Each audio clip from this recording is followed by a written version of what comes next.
सूबाई वज़ीर इंफॉर्मेशन उस्मा बुखारी की सूबाई वज़ीर मलिक फैसल अयूब खोखर के हमरा प्रेस कॉन्फ्रेंस।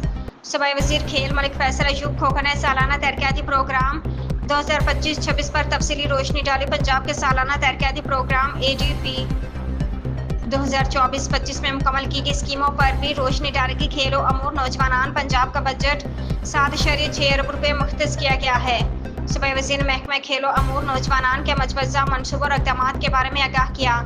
नौजवानों के लिए मौक़े की फरहमी और खेलों के जदीद इंफ्रास्ट्रक्चर की तामीर का सफ़र तेज़ी से जारी है। मलिक फैसल अयूब खोखर पंजाब भर में टैलेंट हंट के लिए इवेंट्स का इनेकाद यकीनी बनाया जा रहा है। मौजूदा स्पोर्ट्स इंफ्रास्ट्रक्चर की बहाली और बेहतरी पर काम तेज़ी से जारी है। वज़ीर आला इंटर्नशिप प्रोग्राम के ज़रिए नौजवानों को तरबियत और रोज़गार के मौक़े फराहम किए जा रहे हैं।